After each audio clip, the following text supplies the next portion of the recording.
ಅಂದ್ರೆ ನಾವ್ ಯಾವುದು ನೀವು ತಲೆ ತಗ್ಸ ಅಂತ ಕೆಲ್ಸ ನಾನು ಯಶ್ ಫ್ಯಾಮಿಲಿ ಯಾವತ್ತೂ ಮಾಡಲ್ಲ. ಯಶ್ ಮಾಡಕ್ ಬಿಡ್ತಾನ ನಮ್ಮನ್ನ, ನೀವ್ ಅನ್ಕೊಂಡಿದೀರ ಯಶ್ ಅವ್ರ ಅಮ್ಮನ ಅವ್ರ ಅಪ್ಪನ ಈಸಿಯಾಗಿ ಬಿಟ್ಬಿಡ್ತಾನೆ. ನಾವ್ ಒಂದಿನ ಆಚೆ ಬಂದಿದ್ ನೋಡಿದ್ದೀರೇನ್ರಿ? ಇಲ್ಲ. ನಾವೆಲ್ಲಾರು ಆಚೆ ಬಂದು ಫಂಕ್ಷನ್ ಗಳಲ್ಲಿ ಪಾರ್ಟಿಗಳಲ್ಲಿ ನೋಡಿದ್ದೀರೇನ್ರಿ?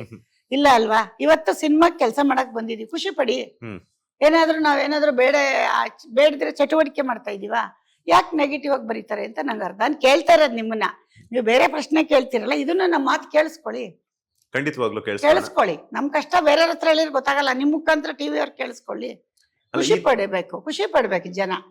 ಈ ವಯಸ್ಸಲ್ಲಿ ಅಂತಿರಲ್ಲ, ಫಾರಿನ್ ಅಲ್ಲಿ ಒಂದು ನನಗೆ ಅದು ಗೊತ್ತಿಲ್ಲ, ನಾನು ಕಳಿಸ್ತೀನಿ ಯಾವತ್ತಾರು ವಿಡಿಯೋ ಇದ್ರೆ. 105 ವರ್ಷದ ಅಜ್ಜಿ ನಮ್ಮ ಇಂಡಿಯಾದವ್ರೆ ಅಂತ, ಅವ್ರ ತಂದೆನ ತಾಯಿನ ಯಾರು, ಅವರು 50 ಜನಕ್ಕೆ ಯೋಗ ಹೇಳ್ಕೊಡ್ತಾರಂತೆ.